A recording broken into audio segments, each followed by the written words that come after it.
Alô, eu sou o Estranho. Alô, eu sou o Judeu Ateu. E este é um Mangá ao Quadrado. Alô. Câmbio.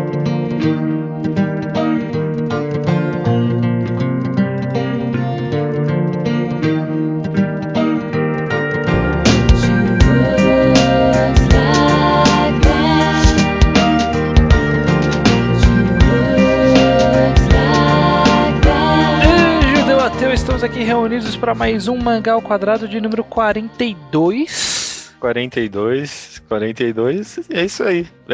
E estamos desta vez com um tema bastante vago, mas a gente vai discorrer um pouquinho sobre o tema aqui. Vamos tentar falar um pouco sobre a experiência de iniciar a leitura no mundo dos mangás. É um papo meio nostalgia para quem esteve lá, é um papo para quem está correndo esse caminho, talvez, e é um papo para quem você talvez esteja tentando levar alguém a ler mangás aí na sua vida e você não se lembra dos problemas que você passou ou não sabe como lidar com os problemas que as pessoas podem passar ao serem introduzidas nesse mundo. Lembre-se agora, né? Vamos aqui conversar um pouco sobre como foi com a gente, o que a gente acha. Vamos conversar sobre, né?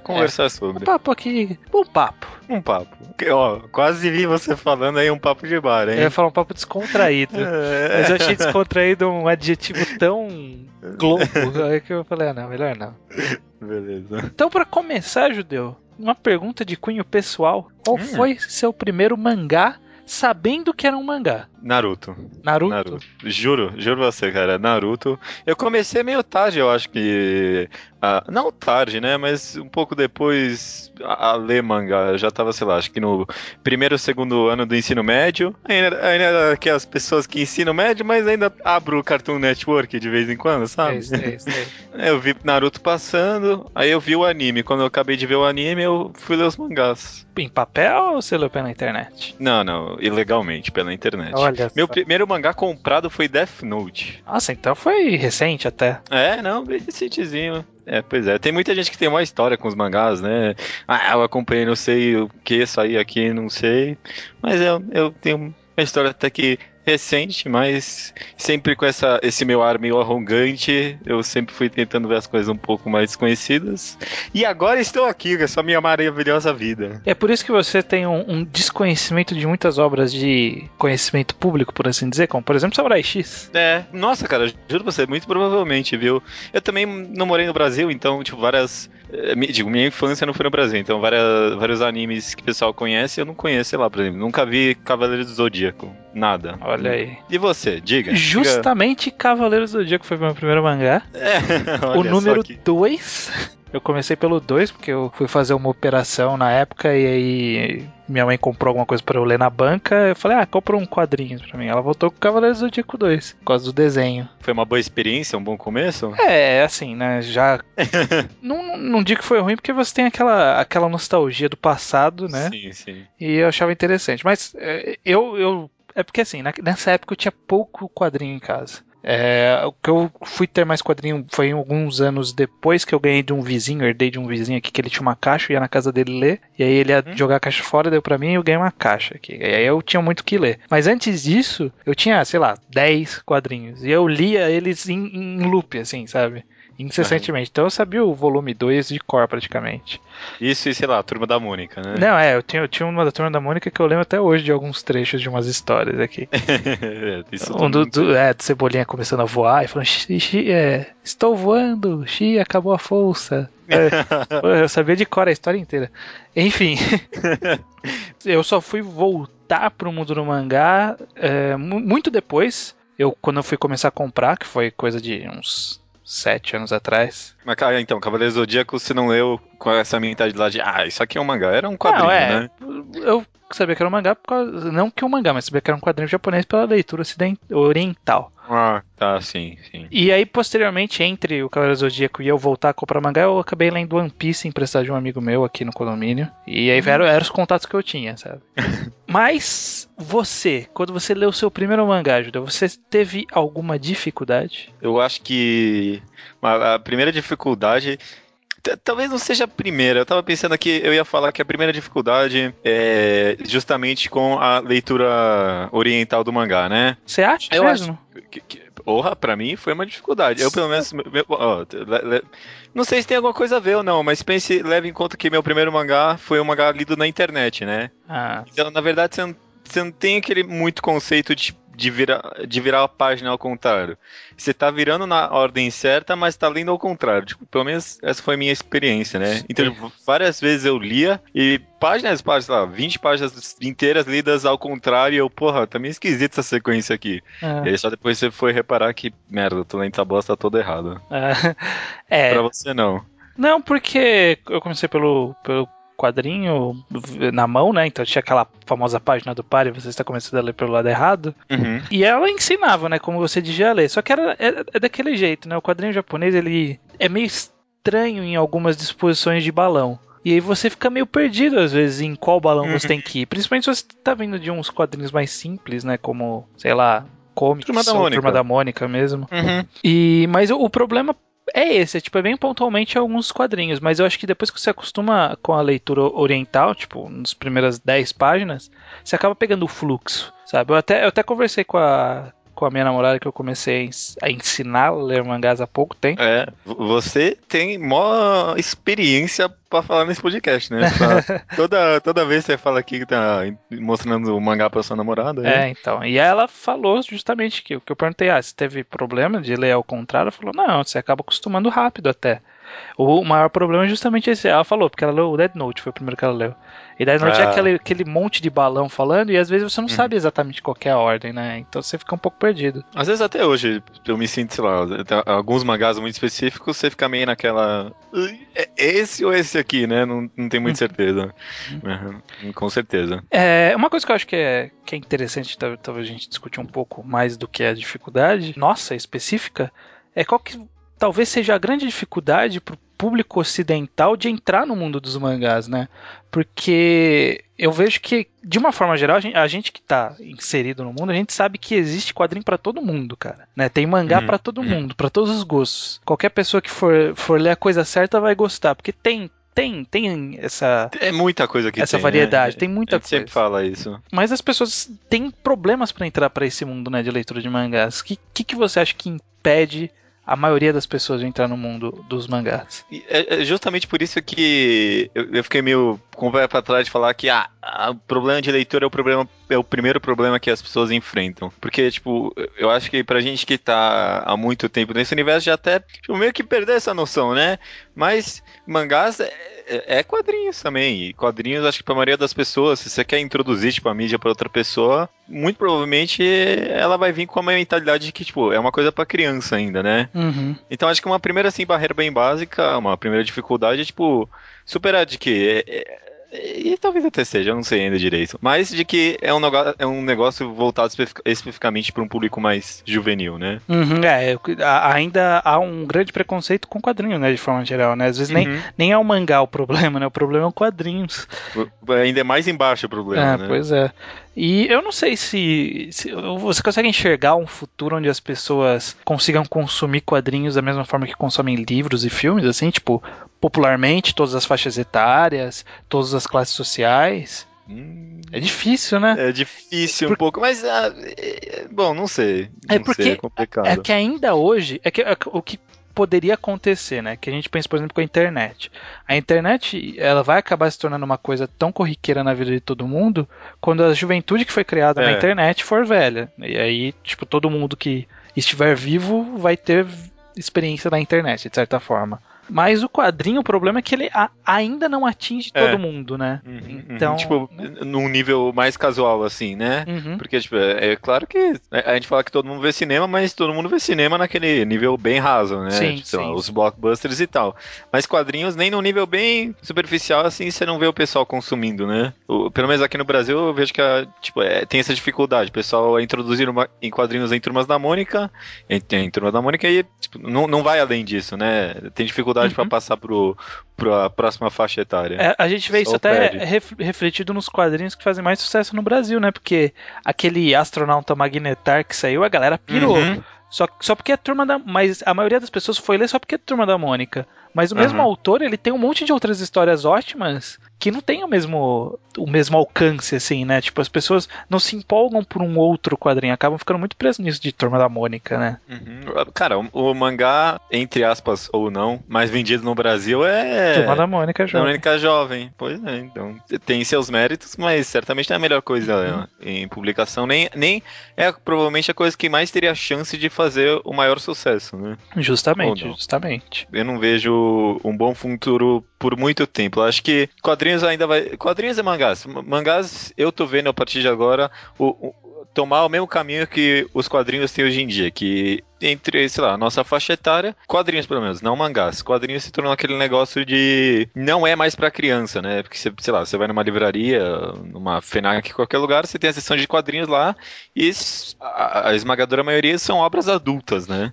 Então, mas você vê que o público, ele, no caso de comics, pelo menos eu percebo, que é muito difícil ter gente mais jovem no mundo de comics, né? Eu vejo mangás tomando justamente esse mesmo caminho. Você acha que tá envelhecendo o público? Não, mas eu vejo envelhecendo. Previsão, no próximo caminho. Próxima geração. Ou talvez o mangás continue conquistando os jovens e os adultos, né? É que a vantagem que o mangá tem sobre o quadrinho nesse quesito é que o mangá ele é autoconclusivo, né? Então, a diferença do comics que um moleque de 12 anos vai pegar agora e ele precisa conhecer 435 sagas do Homem de Ferro, 335 reboots do Capitão América para poder entender o que tá acontecendo, o mangá ele é autoconclusivo, né? Então, tipo, se ele pegar para ler, ele vai concluir a história um dia. E ele tá lá atemporalmente concluído aquele mangá. E tá sempre uma renovação de títulos também, né? Sim. É possível, talvez o mangá não tome um caminho tão trágico assim. Mas você acha que tem alguma barreira especificamente do mangá, além dessa barreira do quadrinho, né? Porque, por exemplo, você vê a cultura japonesa como uma barreira? Toma aí. Eu não pensei justamente na cultura, eu pensei mais no estigma do mangá, mas não, talvez. Acho que não, viu? Porque anime o pessoal sempre viu e nunca foi uma barreira. Cultura.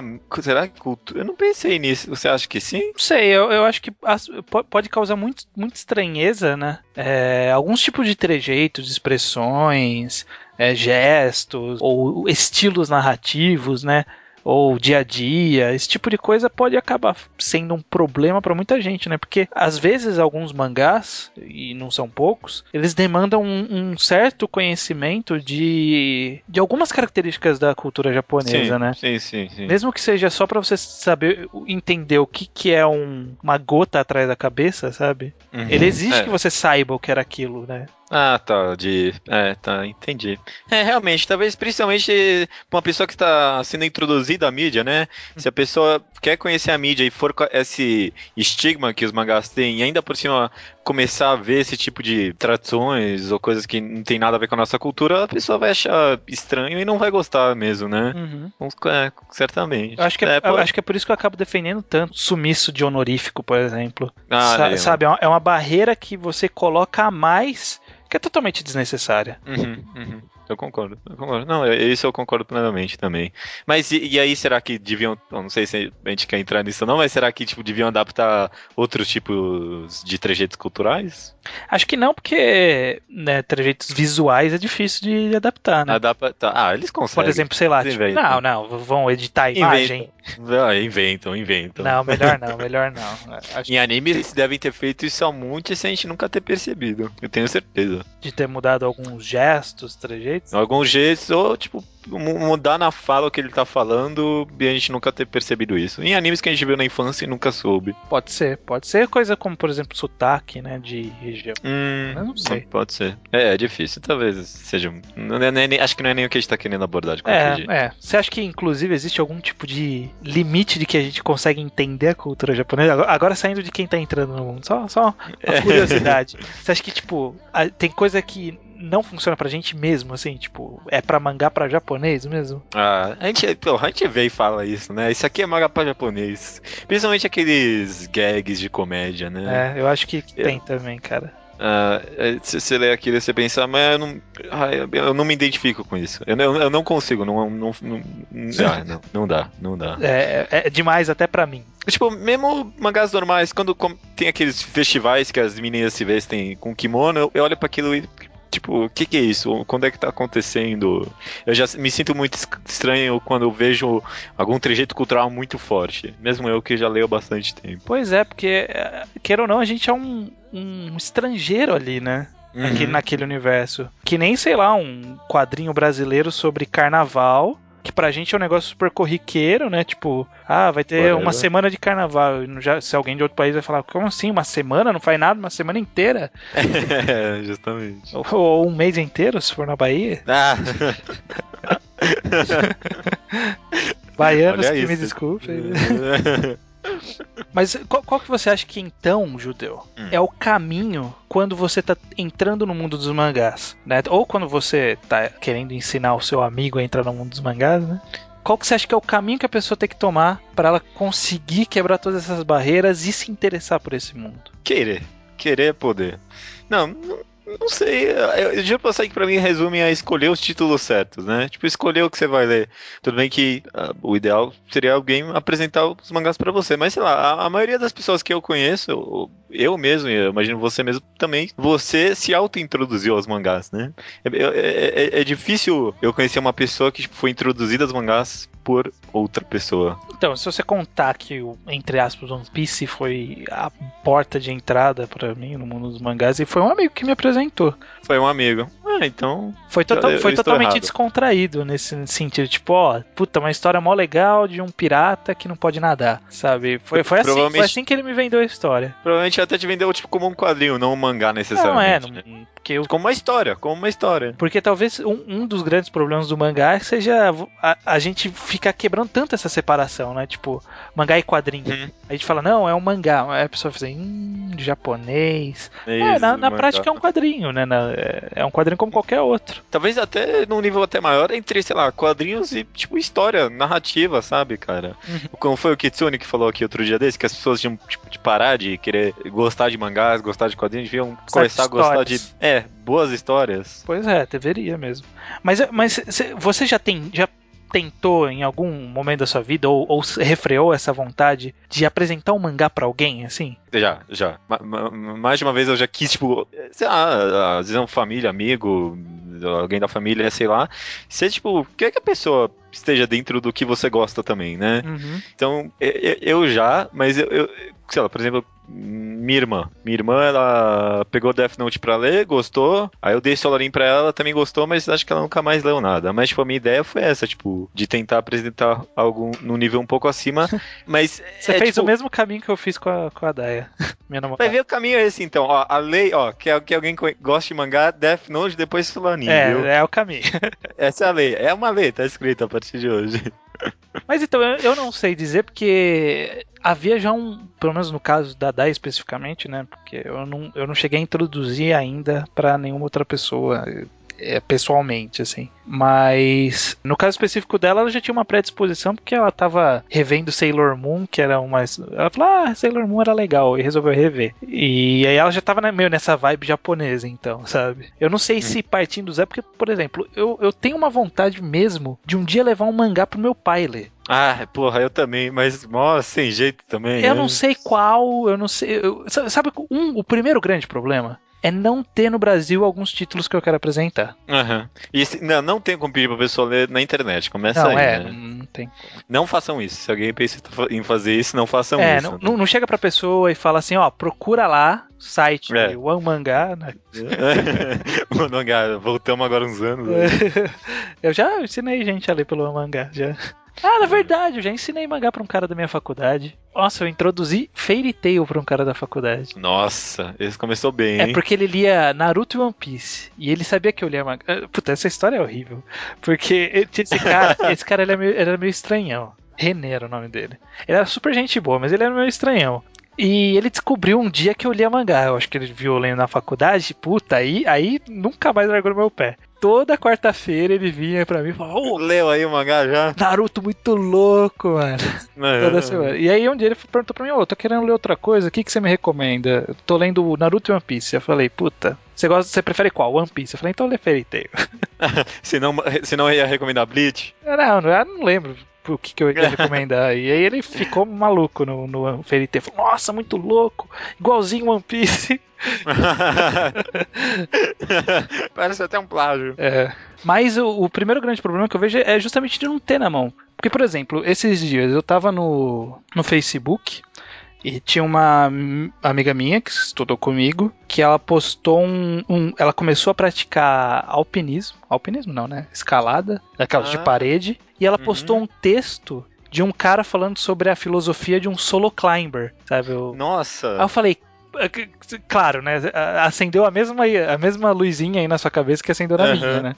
Sim. Só que como eu vou chegar pra ela e falar, puta, tem um mangá foda que você adoraria se você fosse ler. Você ia gostar com certeza. Você ia gostar com certeza, mas como que eu vou chegar pra ela e falar, ó, baixa desse site aqui?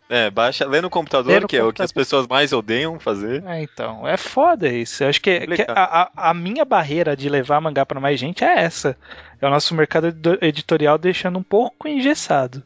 Com certeza. Outro dia eu estava pensando, nossa, se tivesse Sanctuary completo aqui no Brasil, era um mangá que eu ia gostar de apresentar pro meu pai. Esse, sei lá, Stardust Galaxy, que é um negócio mais sci-fi hardcore, né? O Stardust Memories. Memories, né? Esse, quando eu li, eu falei, caralho, é a cara do meu pai. É mangá de pai esse aí, mesmo, né? Acho que é. Aquele sci-fi dos anos 60, 70. Mas e aí, eu não tem. Essa é uma dificuldade, com certeza. Mas mesmo, tipo, sei lá, se a gente tivesse o título, acho que a gente ainda teria essa dificuldade de, sei lá, o estigma dos mangás, né? De ser um negócio infantil, ou se não, juvenil. Juvenil é ótimo. Juvenil. Um negócio extremamente juvenil, e se não juvenil, extremamente violento e desnecessariamente cheio de tripas e coisas voando, né? Acho que as pessoas têm essas duas estigmas do mangá. Ou é juvenil, ou é cheio de violência gratuita, né? Mas eu não sei, porque se talvez... É tudo questão do mercado editorial, eu acho. Porque se surgirem mangás, por exemplo, se Kokono Hito for lançado no Brasil completo, eu acho que isso vai significar que o mercado de mangá está num estágio onde Kokono Hito pode ser completo. E talvez, por estar nesse estágio, significa que, não sei, né? Talvez esteja se quebrando essa estigma de algo infantil, algo totalmente entretenimento, entre aspas, sabe? Entendi. Não sei, eu tenho essa esperança, sabe? Se um dia sair Kokono Hito, eu poder, sei lá, postar no Facebook pra minha família e amigos que não sabem que eu leio mangá, falando, puta, essa história é foda, vão lá ler, sabe? Como eu deveria ter feito com Twins Century Boys se aquela capa não fosse tão feia.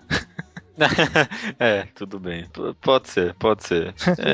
Talvez tenha um futuro. É que eu fico pensando aqui, acho que eu só vou conseguir fazer isso, apresentar um mangá pro meu pai quando eu tiver a idade do meu pai, sabe? Porque o mangá vai estar sendo feito pra mim, sabe? Vai estar sendo lançado pra mim. Pode ser.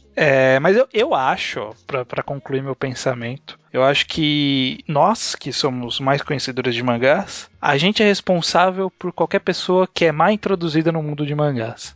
Com certeza. Nossa, cara, 10 de 10, concordo plenamente. Sempre alguém me pede uma recomendação, sempre que alguém pede alguma coisa de mangás pra mim, eu dou bastante atenção porque eu me sinto responsável. Essa é a palavra. Você, como um fã de mangás, tem a obrigação de fazer a pessoa ter a melhor experiência possível. É que nem com cinema, cara. Tá aqui porque normalmente as pessoas já têm uma bagagem de cinema. Mas quando as pessoas pedem um filme pra ela, você não simplesmente sabe, chega, puta, vai ver Cidadão Kane. Sabe, vai gostar. Não quer dizer que a pessoa vai gostar. Você tem que cumprir a expectativa da pessoa, né? Você não tem que recomendar a partir do seu gosto, né? Acho que é um conceito comum, mas acho que as pessoas erram nisso. Que nem você ter recomendado Fairy Tail pro cara. 10 de 10, é isso. Você pode até não gostar do mangá, não sei se você gostava ou não naquela época, mas... Até gostava na época. Foi antes do arco do Gerard. Mas mesmo, sei lá, mesmo se não gostasse e recomendasse, 10 de 10, porque é isso aí, mano. Sim. Você tem que recomendar a partir do gosto da pessoa. Que é algo difícil às vezes, né? Por isso que eu acho que nós somos somos os maiores responsáveis por tentar fazer esse nicho crescer. Pode ser. Por isso que eu tenho um blog com o nome Mangás Undergrounds. Porque as pessoas, quem quiser conhecer mais, já tá ali. E se a pessoa quiser algo mainstream, não é ali que procura, né? Não, nem um pouco. A não ser que seja Naruto, One Piece, Toriko. Toriko, mas aí já é pra pessoa que conhece, então. Então, mas tudo bem. Só como uma mensagem positiva final, mangás, comparado com outras mídias, eu acho que mangás é uma mídia muito mais fácil de ser introduzida às pessoas. Então, sei lá, tenha esperança. Você quer que outra pessoa conheça mangá, se ela tiver.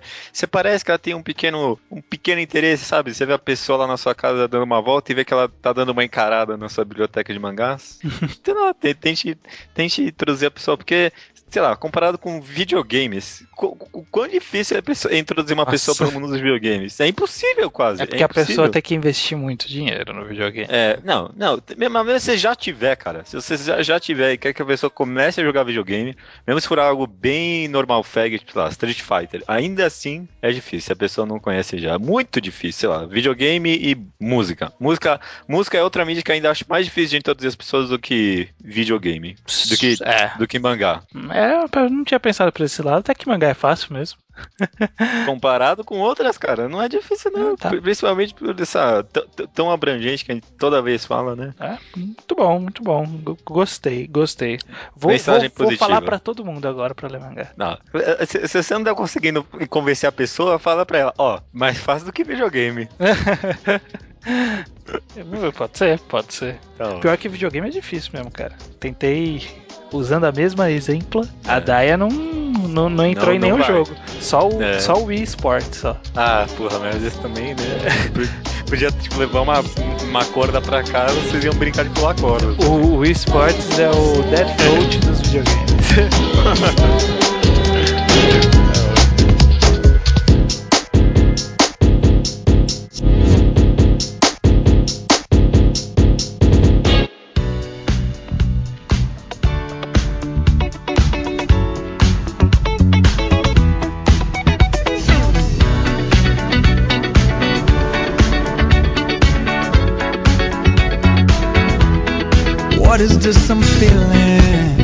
Vamos para a leitura de e-mails do episódio número 41, Premissa e Intenção. Premissa e Intenção, com um episódio... Na verdade o nome ficou Intenção Autoral. Eu que mudei o nome, né?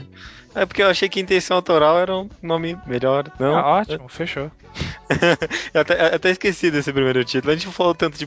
Falou, né? A gente falou de muita coisa nesse episódio e teve muito e-mail também, né? E-mails que chegaram pra qual e-mail, aliás, estranho? Chegou pro e-mail mangaoquadrado@gmail.com, o e-mail dos campeões. O e-mail para onde você manda sua recomendação de leitura, que pode ser por escrito, pra gente especificamente ler no futuro, ou pode mandar uma recomendação em áudio para utilizarmos a cada 5 programas no Mangá ao Quadrado, nos programas de número que terminam com 0 e terminam com 5.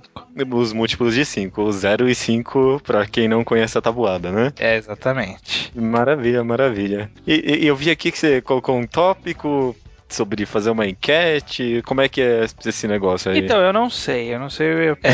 Que a gente tem aí... Eu já vou falar como se eu estivesse falando com o público, porque eu não sei se vai ficar na edição ou não. Não, beleza. É isso aí. É uma conversa... Franca, exatamente. Sobre intenção, a gente tem a intenção... Olha, nossa. Existe essa intenção de unificar os blogs. O Mangatologia e o Mangás Underground, porque por praticidade, né? Pra que separar o conteúdo se a gente pode juntar e fazer um conteúdo grandão num lugar só? E com maior frequência também e tudo mais, né? Aí a gente tem vários impedimentos. O primeiro dele é a nossa preguiça.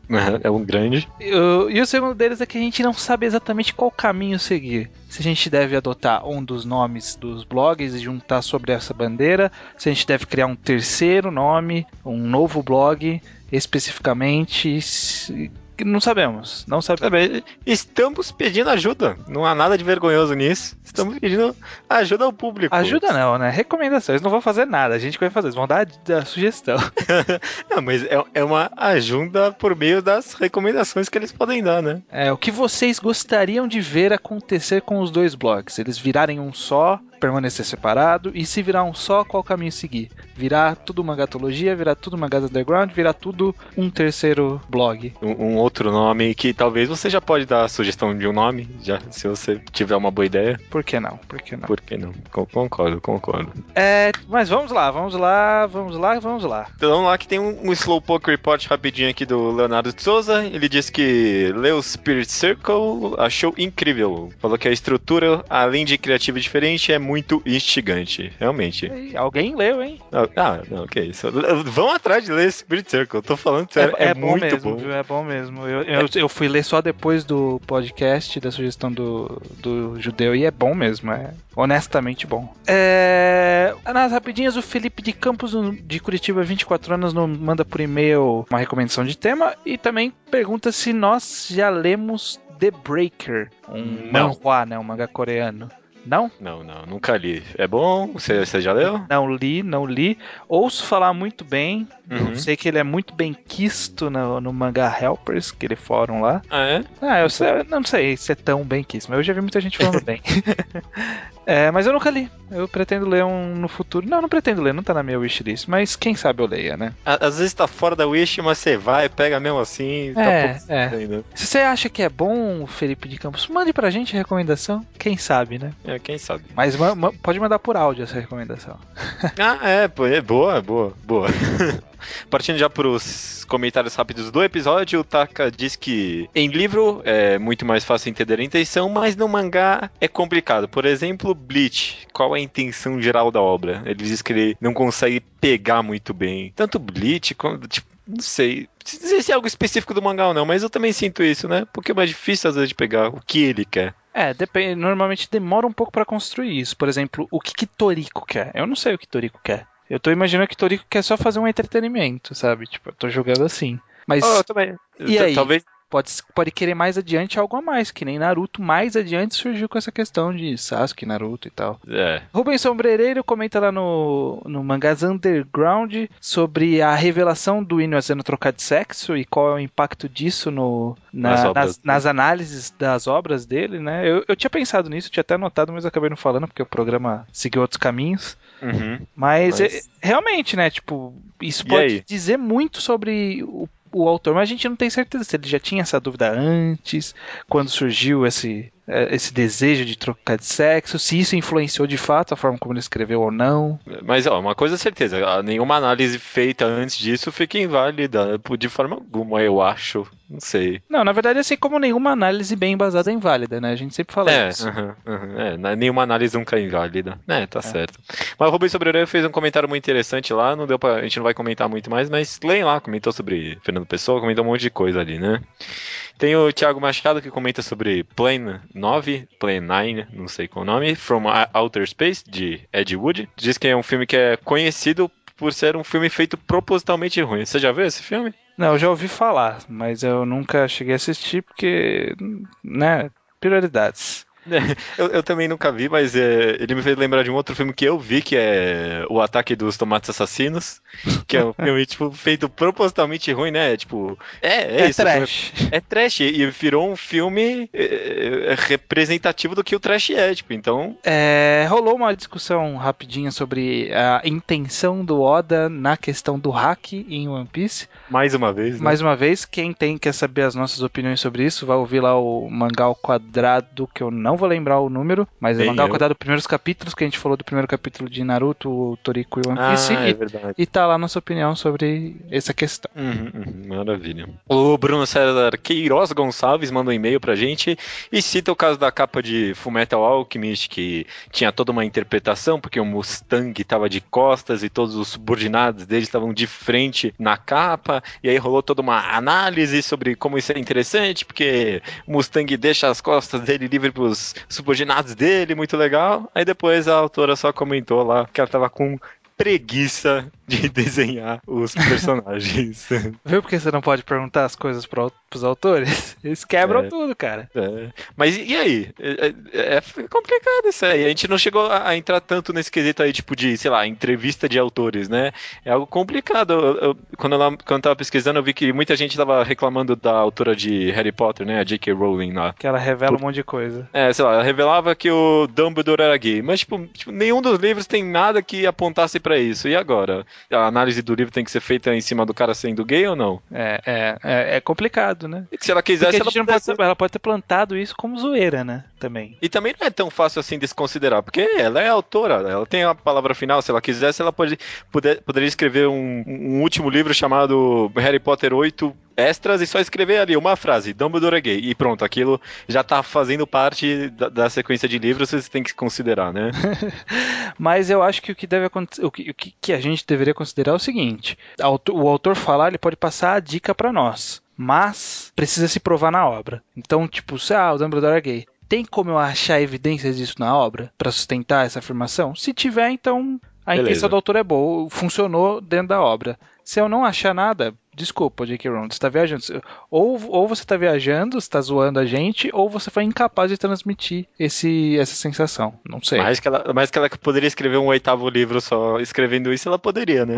Poderia, por que não? E pra terminar esses comentários rápidos, tem o Rafael dos Santos Tomás, diz que tem uma entrevista do Hiro Mashima, autor de Fairy Tail, que diz que o Hiro Mashima diz o seguinte: meu objetivo com o mangá é fazer histórias divertidas para meus leitores, ponto final, e é isso, e é por isso que Hiro Mashima é autor 10 de 10, porque eles... Tá, ok. Leonardo Souza diz Nada a comentar? Não, vai direto? Vai ficar assim. Vai acabar com o seu 10 de 10. Fechou. Leonardo Souza, 16 anos, Rio Grande do Sul. Primeiramente, preciso dizer que acredito que as obras de arte não são do autor. Olha aí, é uma das visões. Ele tem uma daquelas visões que a gente citou. Uhum. Quando o autor submete sua obra a outro, não é mais apenas o que ele pensou. O que o leitor pensa é tão ou mais importante. A história não é de quem faz, mas de quem lê, no caso dos mangás. Dependendo do modo como se lê ou da pessoa que lê, o livro muda completamente. E o que o autor pensou pode se perder totalmente. Acredito que não devemos julgar tanto a qualidade da obra pela nossa interpretação do tema, entre aspas, que ela tem. Não há como ter certeza de qual é o real objetivo da obra. Uma pessoa que diz que Bokurano é ruim porque não cumpriu o objetivo de boas lutas de robôs parece estar errada, mas não vejo tanta diferença de alguém que diz que Bokurano é bom, pois cumpriu o objetivo de explorar vida, morte, ética, etc.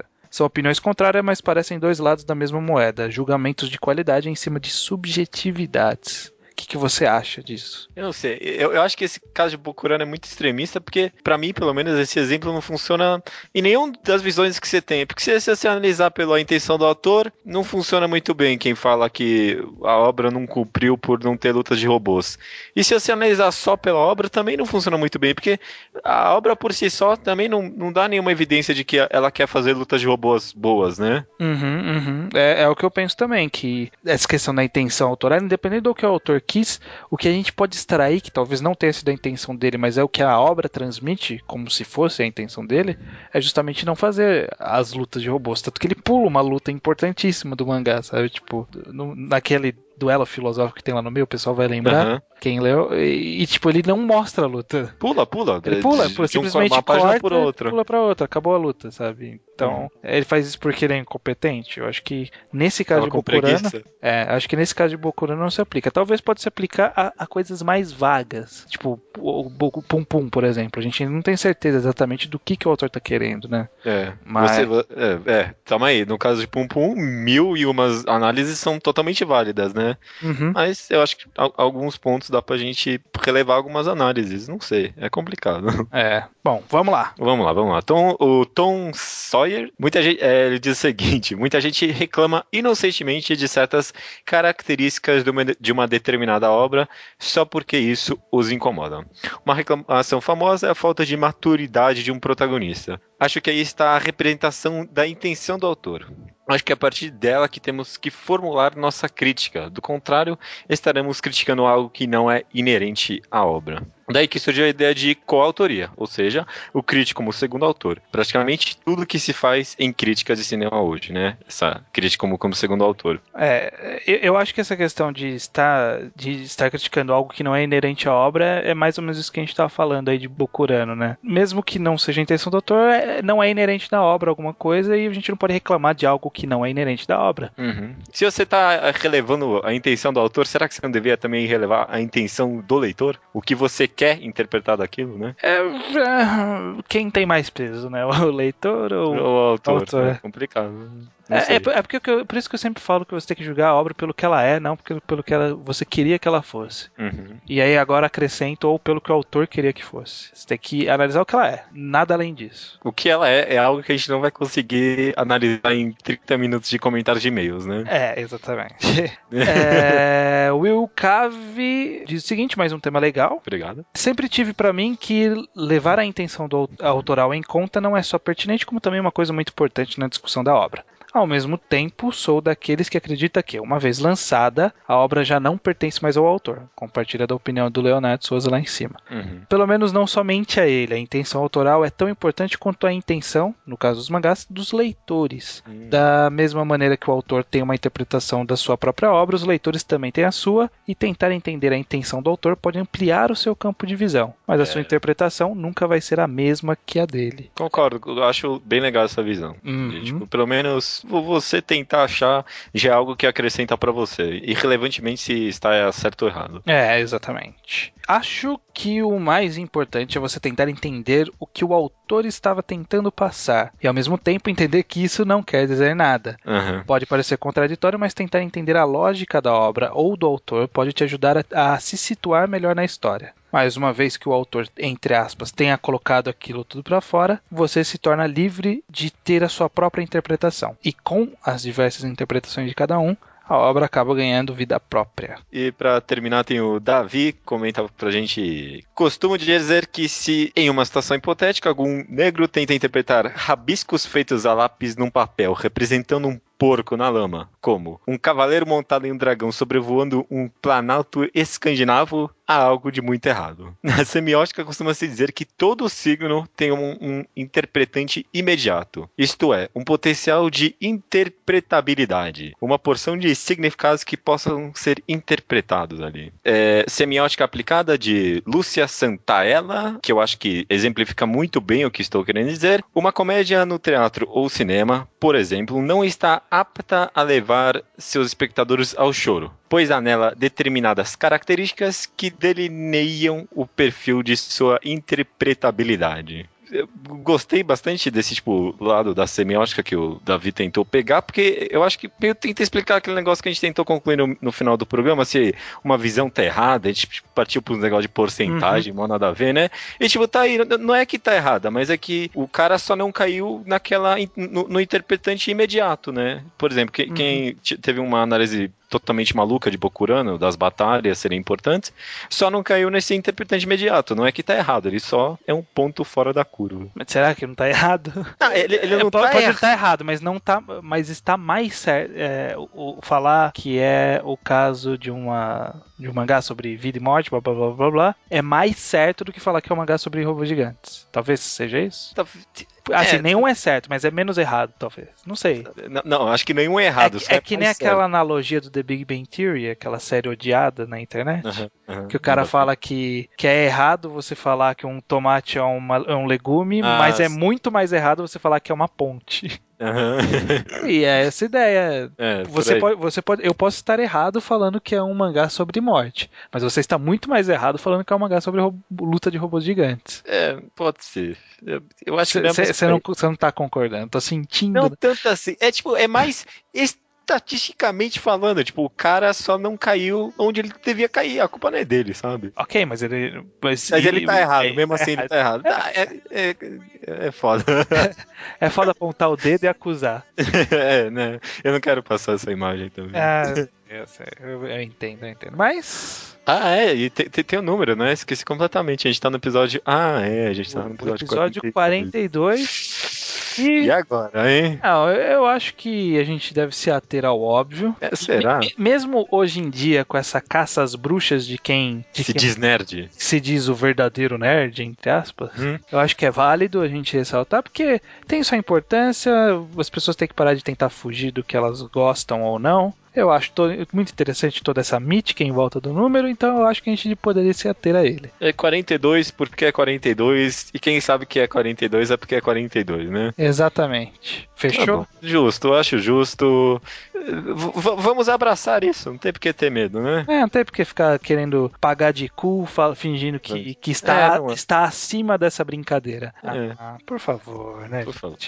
Ó, tô batendo palmas aqui pra você, estranho. Muito, muito bonito seu discurso. Eu ia ficar aqui um pouco receoso, mas agora estou totalmente confiante. O programa 42 é 42. É isso aí.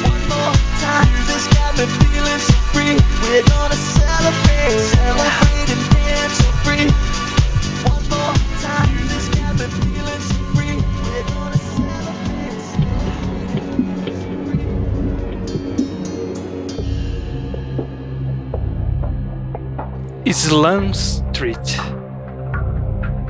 é um lugar onde você pode encontrar alguém que dizem ser capaz de reviver a sua pessoa amada.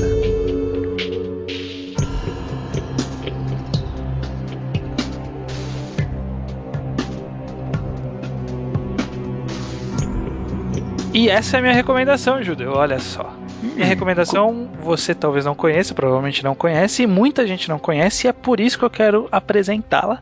Eu poderia estar aqui mandando as pessoas lerem Slamdunk, mas todo mundo sabe que é ótimo.